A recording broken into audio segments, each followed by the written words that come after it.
Hey guys, I just wanted to pop in real quick and let you all know that this podcast is sponsored by Anchor. Anchor is a podcast creation tool designed to make recording and editing your podcast as easy as possible by being able to do it completely free and right from your phone. It's also a way to help distribute the same podcast on multiple platforms, like Spotify and Apple Podcasts. So go ahead and download the Anchor app or go to anchor.fm to get started. Now let's get back to the Free Terrible Gamers.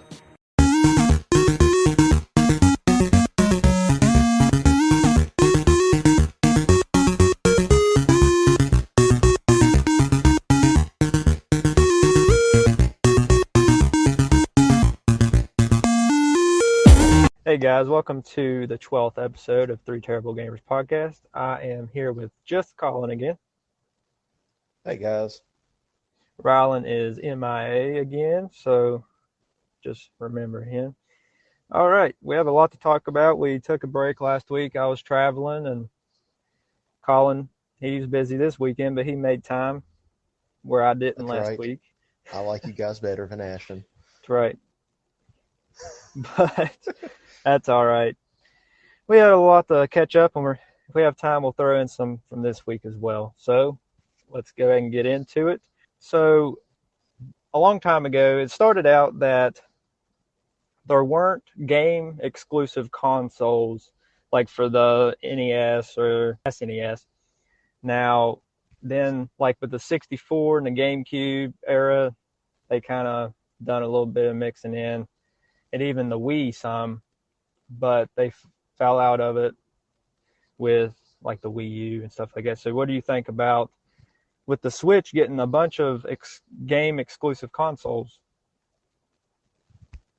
Well, what I think about it I'm not going to necessarily just focus on the Switch on this one. I'm going to focus on pretty much all the gaming companies there is, like I guess Techman and Major Free in between Nintendo, Xbox, and PlayStation, because PlayStation's doing the same thing too. I think Switch is doing the Pokemon versions, the new Pokemon games that just came out. But personally, I think they should focus on, especially like the Xbox and PlayStation, because I think PlayStation's getting like God of War, like one for PS5. I think they should focus on being able to get their normal consoles fully stocked for everybody before they start trying to focus on the exclusive editions, because they're definitely going to run out of those. Right. So you're saying with where the Series X PS5 is hard to find as it is, the exclusive ones will be even harder to find. Exactly. So it's just like one of those things. Like I said, they should master it. Granted, other than in the middle of the pandemic, I don't really think Nintendo had a hard time selling consoles, and they usually keep pretty well in stock. Yeah. They're the best out of the three companies, but being able to keep their consoles in stock. But I think Nintendo will be the trailblazer with the reintroduction of it, because all the companies now are getting back into it, and we've had this, I would say since the PS4, and because even this normal Switch didn't even have, like when Switch first came out, it didn't even have the exclusive consoles.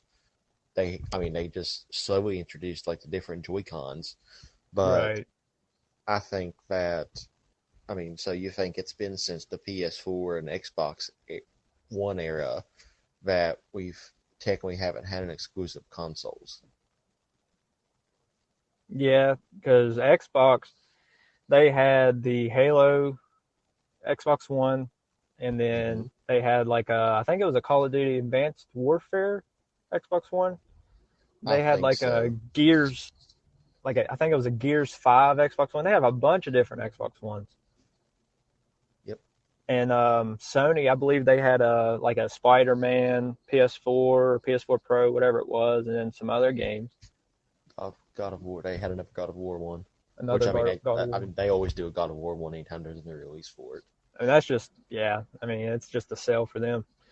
But as we said in a previous podcast, it's, that's basically their mascot. At the moment. Yeah. Whether they drop them like they did Spyro or Crash, we'll see. But as of right now, it's their mascot. Yeah, but like I said, I think everyone should master the normal stock of their consoles before they start doing exclusives, unless that's what they're banking on, is being able to focus on making their plain Jane ones, and then just having the exclusives out there for a little bit higher price tag and people buying those. Right. Yeah, I see what you're coming from, but I'd say like when they do get the stock organized and everything, I'd like to see more because we haven't had any really, really good ones for a while. Companies that really fell away from it. Now Nintendo, I'm going to focus more on them. I say from Nintendo, we need a lot more of them because, like you said, they're good about keeping their consoles pretty well in stock. Now, when the OLED first came out, they was having trouble, but now you can go to almost any Walmart or Target and see an OLED. Yep. So, but I need from Nintendo, I need a Zelda themed Switch, not Joy-Cons like they did with Skyward Sword. I need a full-out Switch, dock, everything. I don't know why they haven't done that. They've done a bunch of different ones for the 3DS, Zelda themed.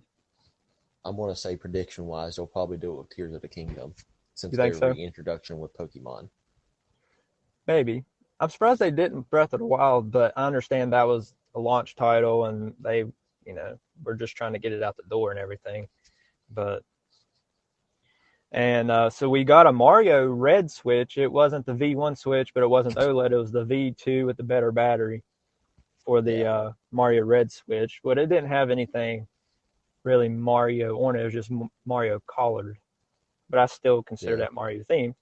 That Animal Crossing one, it had actual like pictures on the dock of Animal Crossing, and then the Joy-Cons were like a light blue and a light green to match the theme of Animal Crossing. And then we got a Splatoon 3 Switch. Did you see it? I actually didn't. Yeah. It looks pretty nice. It looks really nice. And then Fortnite, they even got their own set of Joy-Cons a while ago for a Switch. It was like a blue and a yellow Joy-Con color, I think. It wasn't a full-out Switch. It was just Joy-Cons. But from Nintendo, I need a Zelda Switch, and I'd even like to see like even maybe a Bayonetta Switch. That'd be pretty cool. Yeah, since they bought them out. And a sponsorship. Yeah. A sponsorship would be nice too, Nintendo. Yeah, that would be really nice. If you just want to give some money, but whatever. We talk about you enough. Yeah, we help you sell your products. You should help us out. Oh, shoot. Yeah, but that's what I feel about it. Just we need more Zelda stuff. It would be nice to have more Zelda stuff. I don't want to say this generation with the Switch has been dry on Zelda because we've got Breath of the Wild, we've got Link's Awakening remake, and we got Skyward Sword remaster. But it seemed, which you could say the same thing, I guess, for even Mario. Like we haven't got a whole lot of Mario like we usually do either. But it's just they've mainly been focusing with the Rapids with Mario. Like yeah, a techno-based Mario game. That's too RPG for me. I didn't like the first one that well. It's too much of an RPG. Oh yeah, no, I knew the Rabbids series when they was by themselves, but once they combine with Mario, I'm just like that's a weird combination. Yeah, and Mario having a gun, I'm surprised Nintendo approves that. I mean, it's not a real gun, but Yeah, as you say, it's kind of like a Ryland statement, kind of almost like a paintball gun type of situation. Yeah, I'd still like to see that. Yeah. All right. If you don't have anything else, we'll move on. The Google Stadia streaming service is officially discontinued from Google. They are refunding players' hardware costs and software. So what do you think about the Google Stadia platform being officially dead? So it's dead temporarily from the research I was doing because they are refunding people right now in hopes that they'll come back because they are prepping for a more updated system from the research that I found straight from Google. Yeah. So it makes sense and it shows that they care about their customers because they're like, okay, I'm going to refund you now, hoping that I can make this console better or another console, rather, cloud streaming, whatever they're going to wind up doing it. But that tells them that, hey, yeah, we're worth to come back on because even if we mess up, we're going to pay you back. Yeah, that says a lot about Google right there, that they're willing to pay the customers back. A lot of companies just be like, you paid for it, I don't care. You lost your money.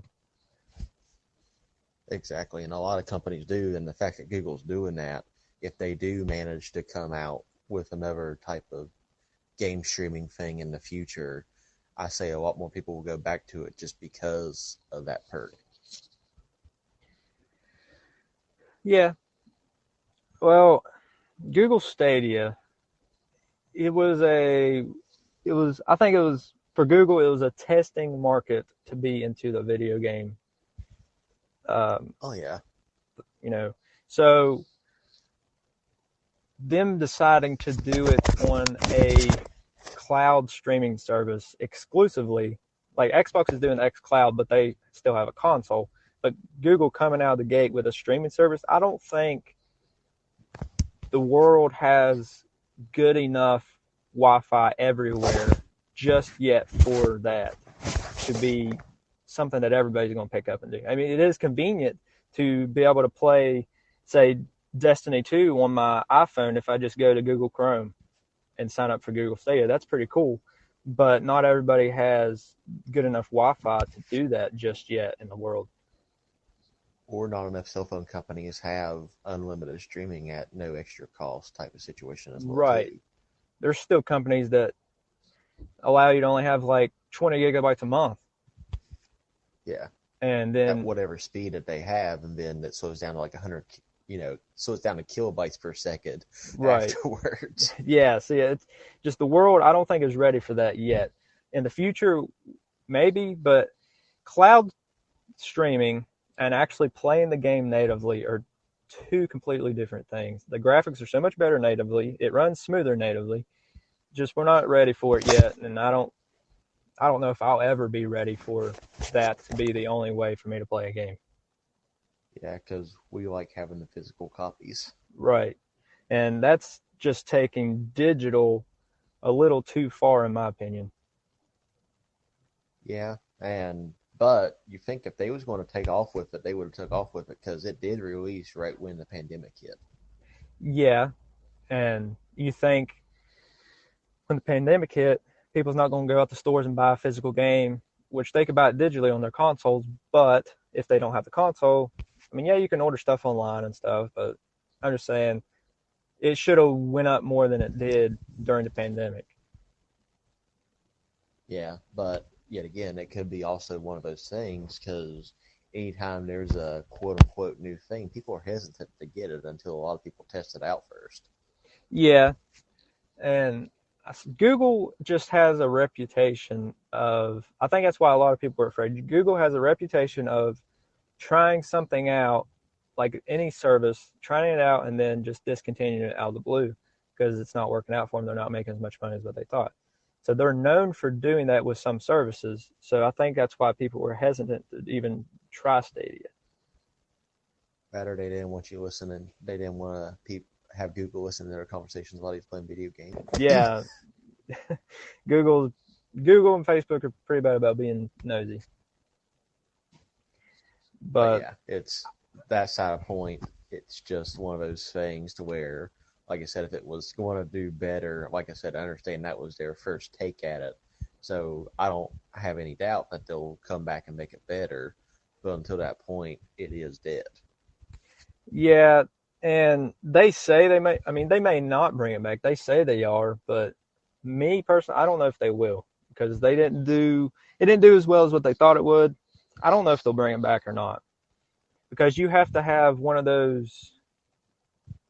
If you're going to play it on, say, their hardware, you have to have one of those Google things you plug into your TV. It's kind of like a Fire Stick, I guess, but I can't remember what they're called. But And their controller, they had a nice controller. It's a $70 controller, but if they don't bring the service back, it'll be worth less than a $20 Bluetooth adapter because it was made to connect directly to Wi-Fi so you don't have input lag through Bluetooth. So if they don't bring it back, then it's going to be pretty much useless. Yeah, that's true. I mean, I say if people paid that much for a controller, they'd probably just wind up in Bluetooth on it anyways, because at that point there really wouldn't be that much difference in between that and a normal, Xbox, PlayStation, or Switch controller. Yeah. But it just wouldn't be as good as actually having those controllers. But if you had one laying around, and it was there for a second player coming, to your house to play a game, then, that's pretty much what it'd be used for. Yeah. Right. Or to play games on your phone. Yeah. Like I said, Google Stadia in that perspective is pretty nice. You can just play AAA games, on your phone, but they only have so many games. They don't have every new game coming out. It's just certain games they can get licensing for. And it's kind of like, Game Pass, like xCloud. You can play that on your phone, but it's only certain games that they can get approved through the company. Yeah, plus, I mean, yet again, like a previous topic, it's not that hard to call your handheld a console anymore, but your not your handheld, your phone a console anymore. But it's still not, phones still aren't fully equipped to play every single video game there is out there. No, I mean, in the future, probably, because they'll start putting fans in phones, which they already do for some Android phones, actually dedicated gaming to Android phones. But I'm saying like an iPhone in the next 20 years, maybe they'll start putting fans in them for gaming, but I don't know. Apple would probably have to come out with their own gaming service for that to happen. Now, Android, on the other hand, like say Samsung, next 20 years probably start putting fans in all their phones for Android gaming. I don't know. I mean, it would make sense. Yeah. Especially and that'd be if an it slowly excuse for the companies to jack up the price on their phones even more than they already are. Exactly. All right. You have anything else on that topic? Nope. All right. Moving on. So whenever the new generation came out with the Xbox Series X and the PS5, some companies took the plunge to make their games $70 instead of the traditional $60. And we got our first $70 Nintendo Switch game, which isn't next gen, but it is still a $70 game. What's your opinion on that?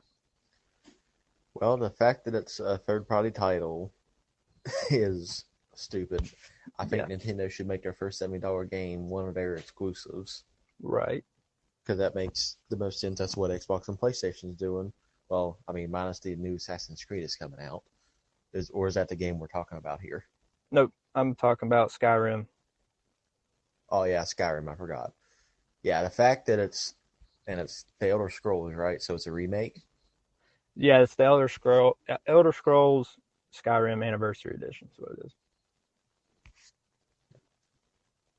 is. Wait, I always get confused on those things. Is the whole entire series called the Elder Scrolls, or are they called Skyrim? And then they got different names. It's the Elder Scrolls, and then off of that is Skyrim.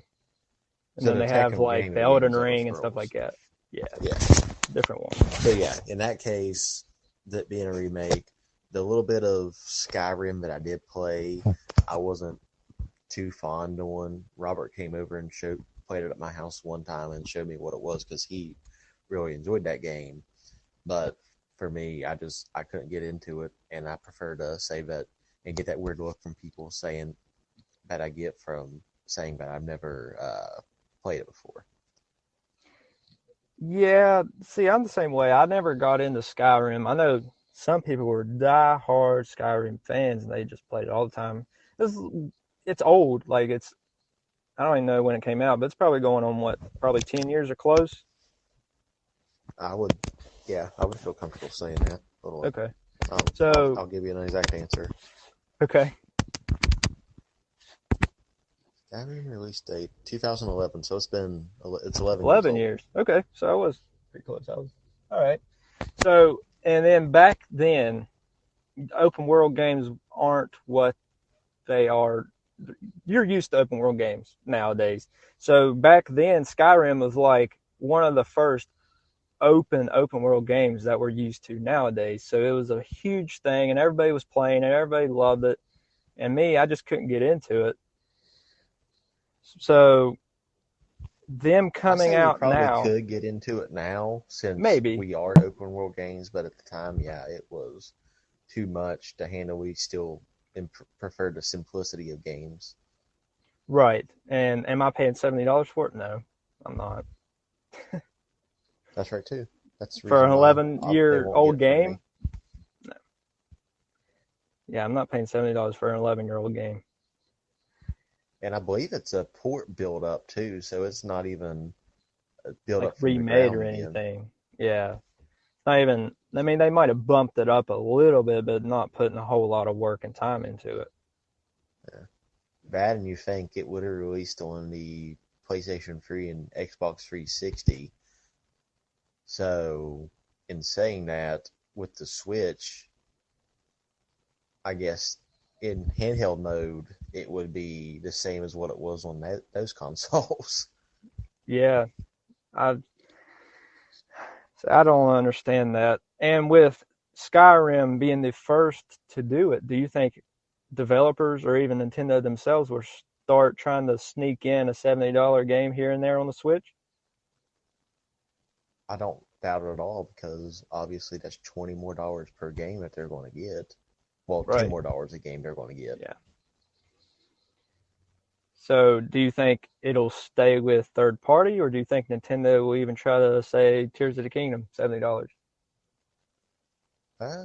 We'll see how successful they are with selling these titles at that price, because I think it's just a test thing. Because notice, I mean, like you said, this game is old. It's 11 years old next month. So, in saying that, like I said, they're pretty much going to, I think, test the waters to see who's going to do it. Because in today's time, if a lot of people don't like what you're doing, you're going to hear about it, and you're going to pretty much get bullied into submission. Right. I don't know. I think, like you said, yeah, there's some people that's addicted to games, but yet again, it's not like drugs. It's not like you're going to have to try to get that fix. And you have other ways to get that gaming fix rather than buying new games. You can always just emulate an older system, or if you have an older system laying around, just go and play a game real quick. Exactly. You don't have to buy a $70 game to get that fix if you already have games laying around. Yep, and that's the beauty of video games, and that's also the reason why they're wanting to charge more for them too, is because the playability on these things before the game would technically go bad would be quite literally like percentages of pennies per the hours put in. Yeah, I understand developers. It takes a lot of time to develop a game, and it takes a lot of money to develop a game. But they have a budget when they start, and like we said, it's not like this is a new game coming out. I don't understand maybe if it was a huge new Skyrim game coming out that's, just now releasing, brand new. No, I mean, but this is an 11-year-old game. I don't understand why they're trying to charge $70 for it. Yes, it's a special edition or whatever, but it's still 11 years old. Like that's if they they would say GTA 5 comes out for the Switch and it's GTA 5 premium edition or something. They're like, oh, it's $70. That's still an old game too, and they're coming out with GTA 6 in the next couple of years or so. As you say, if I'm not mistaken, I think the Elder Scrolls series, I mean, obviously they just had Elden Ring, but I think they're about ready to get another title as well. Yeah, and if you're going to pay $70 for a game, why don't you just go pick up Elden Ring? It's probably, $60, I would say, like a normal game? I would say, I mean, it's been out long enough. I mean, about it's a been year out for or so. Almost a year now. Yeah. So I would say some places would have it for $40. Or, yeah, I mean, you can even march down to GameStop, get it, a pre-owned one for probably $30, $35. Right. And they said that's a really, really good game. And they said Skyrim was too, but like we said, it's old. Go pick up the newest version. I mean, the newest Elden Ring. I mean, Elder Scrolls game. That could be the start of them coming to the Switch too, because you can't get any of the older titles or the Elden Ring on the Switch right now. No, but maybe I'd if Elden Ring came to the Switch, I'd pick it up. I'd give it a try. Yeah, I would too. But like I said, as far as pulling an 11-year-old game for that much money, it's just not going to happen. Like I said, I kind of understand what they done with Link's Awakening, but yet again, first party title, and it wasn't. I mean, it went from 2D to 3D. Yeah, exactly. So it made sense to pay $60 for it, but to pay that much for a port that you can still boot up your 360 PlayStation 3 and still play this game. Like, yeah, why not just do that? Exactly. If you already own it, then just play it on the system you already have it for instead of buying it for $70. Because if you're getting it for the Switch, and like I said, if you're in handheld mode, you're getting the same graphics as what you would be on your 360 anyways. Yeah, 720. Yep. I mean, if you got it docked onto the TV, yeah, you're going to get that little bit of a boost, but is that little bit, is a little bit more graphic worth that much more money when that you already technically have it? No, it's not. And if you have Xbox Live, it's basically free at this point. You've had it for 11 years. Yeah. All right, let's go ahead and move on. There's been a leak out. They're saying it's pretty much true, but it's still a leak. That Sony is thinking about remastering Horizon Zero Dawn for the PS5. Is Sony crazy for doing that? Yeah, going back to the previous topic.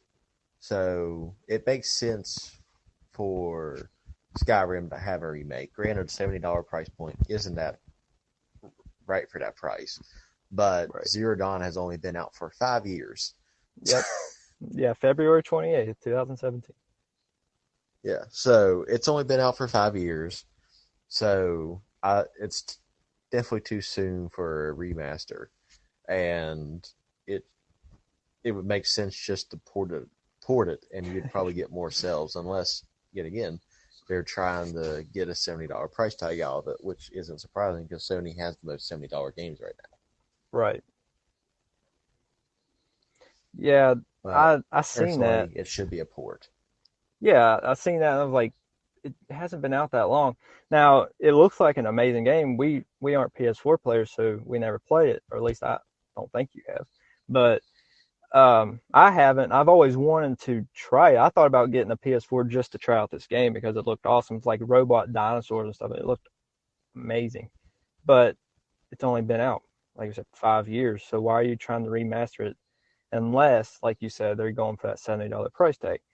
Now, they should take this time and effort they're putting on a remake to maybe remake a game that's older, like, say, in the PS2 era that people were begging for, and spend that time and money on that instead of a 5-year-old game. Or they should just spend that time and money on a new game. Because the sequel of Horizon Zero Dawn just came out recently for the PS5, but it don't even make sense why they're even doing that. Seems like the president at Sony is, I don't know, he doesn't have very good ideas in my opinion. Yeah, I'm not saying they're running out of ideas as a company. That's not what I'm saying at all. But the logical aspect of that is not there for that particular thing because, yet again, 5 years old. It's close enough. So it came out it didn't even release with the PS4. It was in the middle of its release. Like I think the Pro just came out whenever it came out. So yet again, they could port it, add a little bit of buff to it to have that 4K instead of the 1080. Like it ain't that hard. Right. But remastering it from the ground up is kind of, just stupid since the capability's there. But like I said, my prediction is they're going for that $70 price tag. Yeah, I agree. All right, we had a Nintendo Direct for the Mario movie on the 6th. What's your opinion on that trailer? It was a decent trailer. I'm going to go.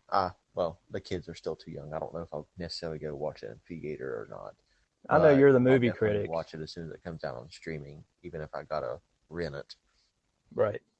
Yeah, I know But you're the movie critic, so I figured this would be a good one for you. but I mean, Chris Pratt starring as Mario. I think they could have used an actual Italian guy, but they could just trying to be normalizing Mario as just a normal plumber instead of an Italian plumber. Is Right. my theory on it. But Jack Black is Bowser, so it's obviously going to be a comedy to a sense. Right. I know Chris Pratt's usually more known for quote unquote action being, in a part. I mean, I'm not going to say the Avengers. I mean, he's part of the MCU. Yeah. So, I mean, and MCU usually has their characters minus Deadpool as a non-comedic setup. Yeah. So they're usually just more thrived on action compared to comedy.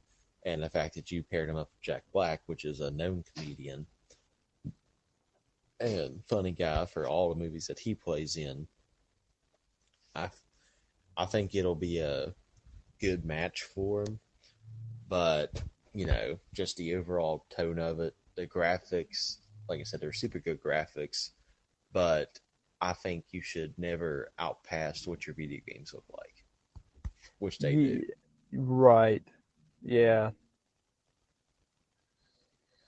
Like, I understand, animations in movie and animations in video games are different, but at the same time, your movie should not look more realistic than your video games.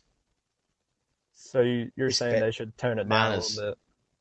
Like I said, Sonic done it right, because how Sonic looks in that game, in the movie, he looks almost identical to in the not the live action games, but the video games, like the more recent video games.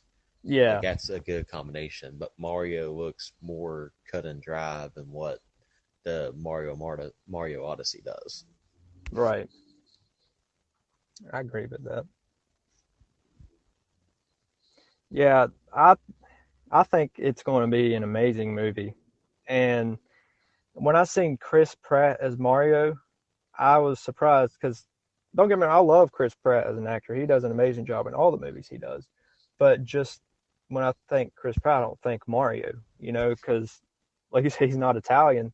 So I thought it would bother me, Mario not having an accent, but it didn't really, because, like you said, I think they're just trying to modernize Mario, not trying to make him set any kind of race or country. Yeah, exactly.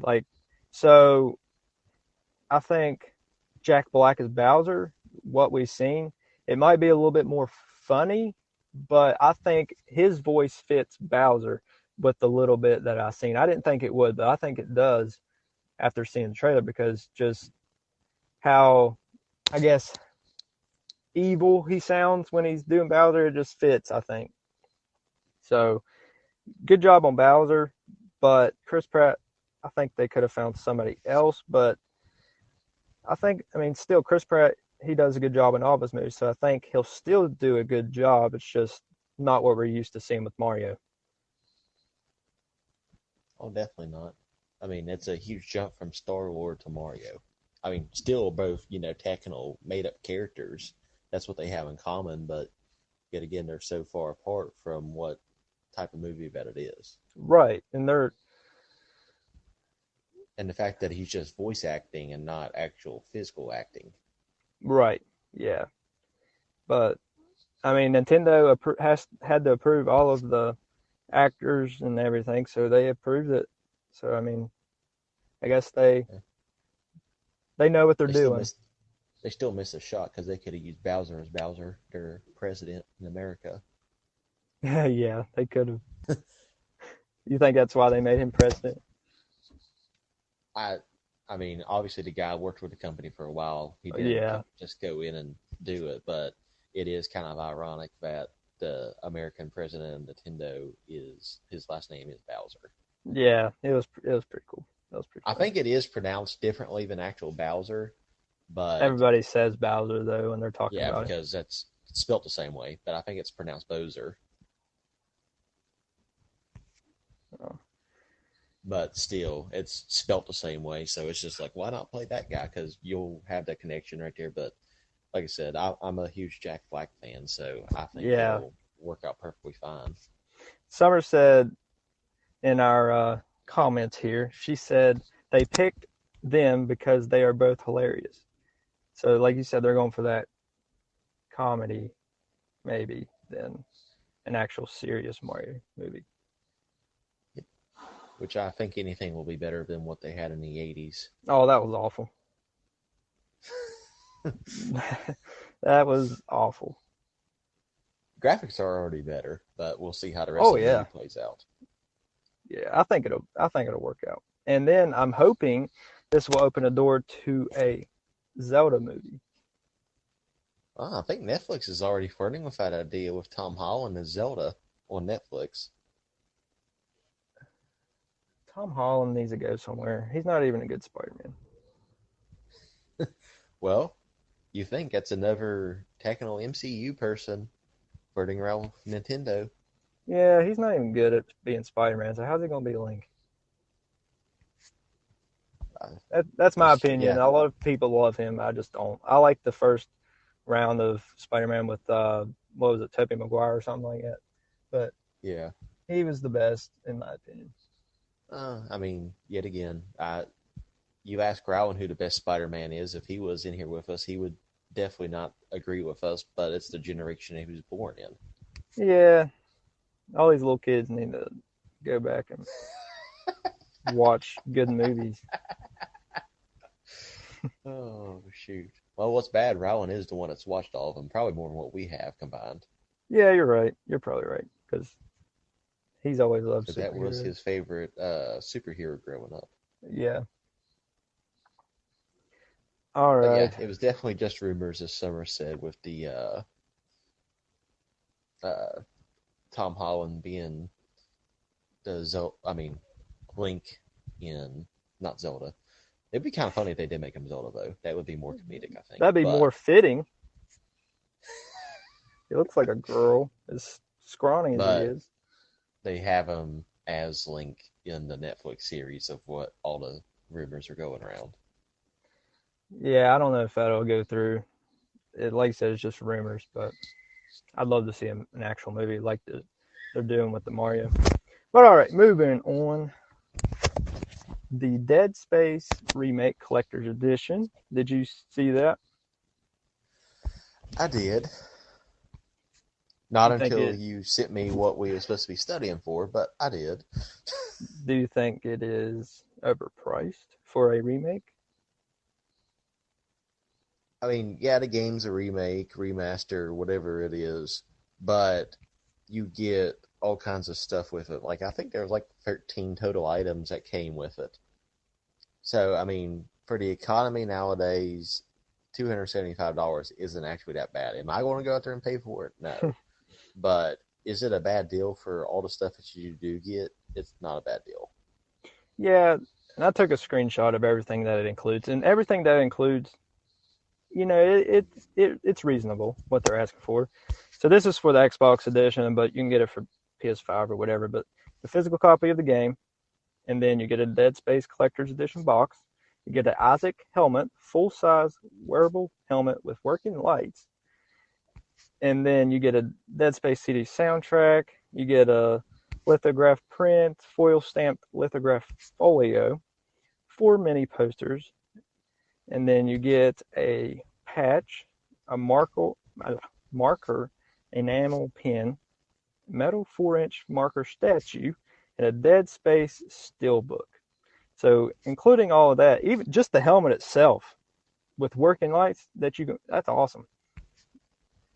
Yeah, and you think, so in theory, obviously, buying that collector's edition, you're not saying if the game costs $60 or $70, but so in theory, if the game was to cost $70, so that's still $205 that are in use for this math, and everything you named off, if you was to buy it individually, I say the price tag buying everything individually would probably be closer to $400. Yeah, so I mean, for all of that you're getting, that's a great price. And if it was coming out for Switch, I'd pick it up. I'm a fan of Dead Space. I played the first, the original 3 that came out, and they were good games. So I'm I'd about a pick it game. up. I wouldn't buy all the collector stuff.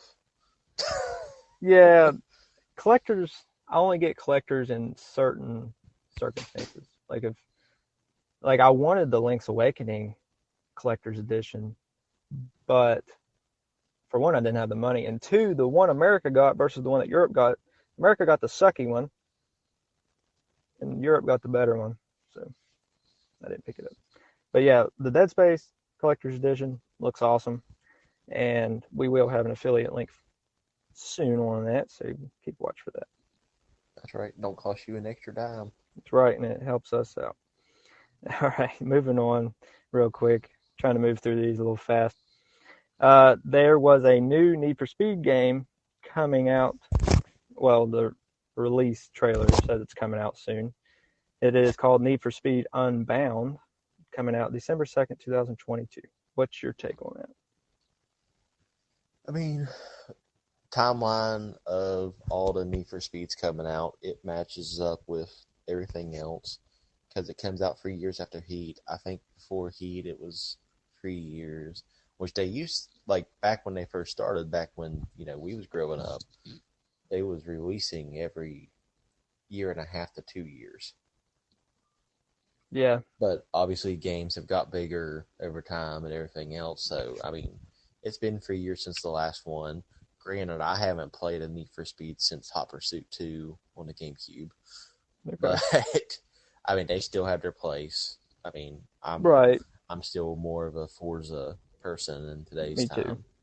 Yeah, they're better Need for Speed, hands down. But not everybody has an Xbox. So. Was definitely great back in the day. I mean, they're still great. They still got a huge following. It's just not my cup of tea anymore. Right. Okay.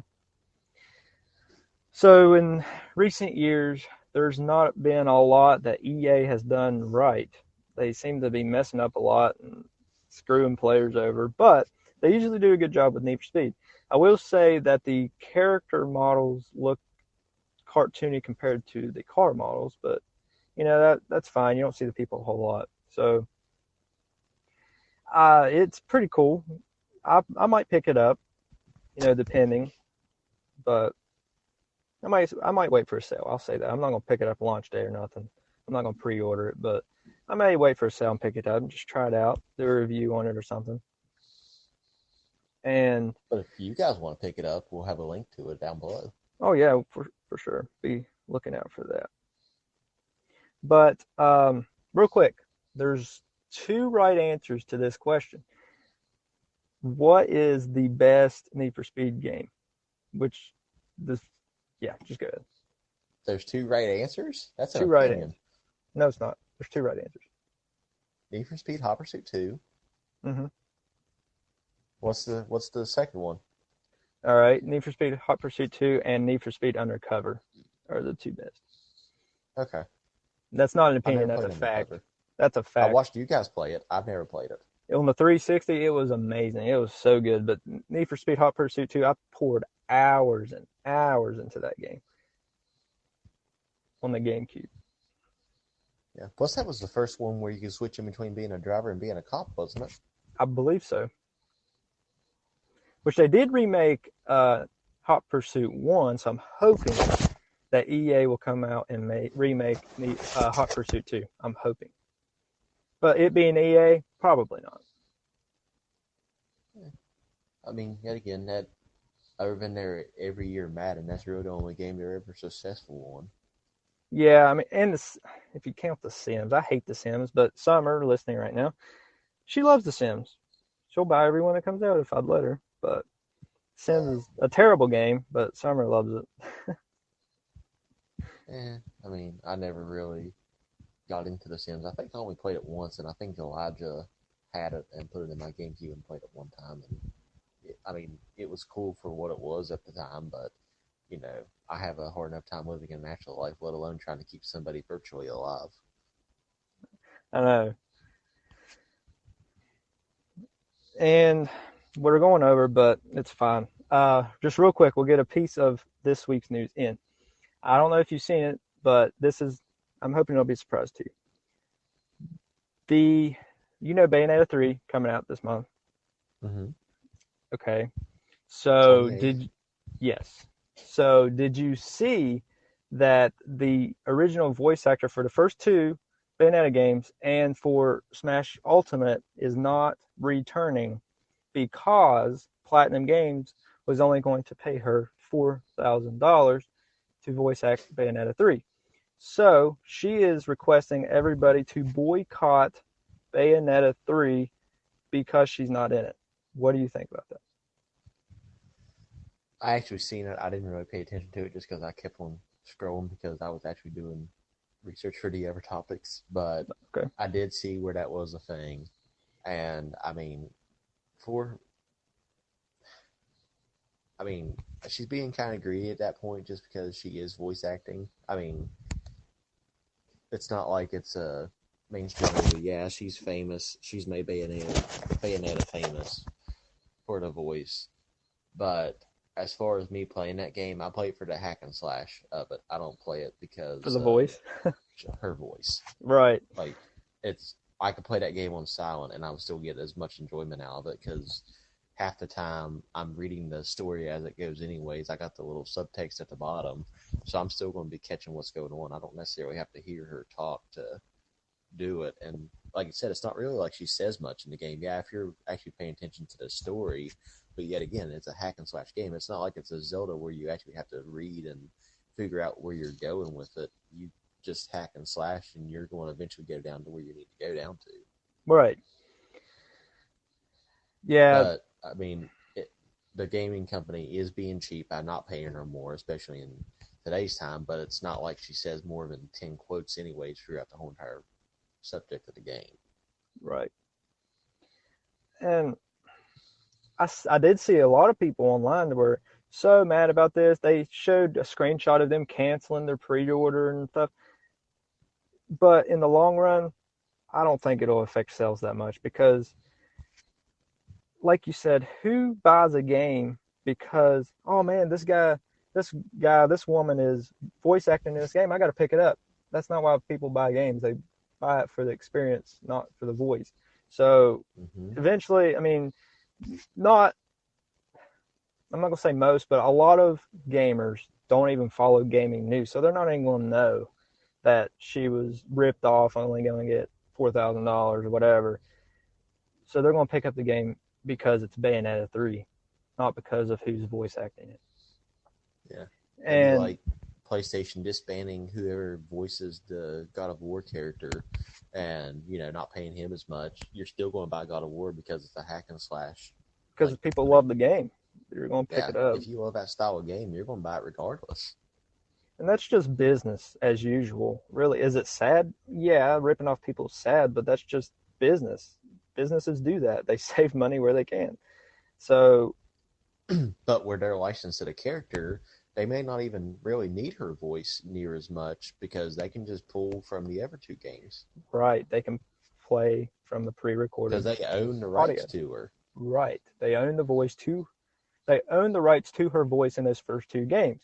So they can just pull whatever they want from those games and play it in the new game. Plus, if I'm not mistaken, they're still going to pay her royalties. So she was still got to cut out every single game that was sold.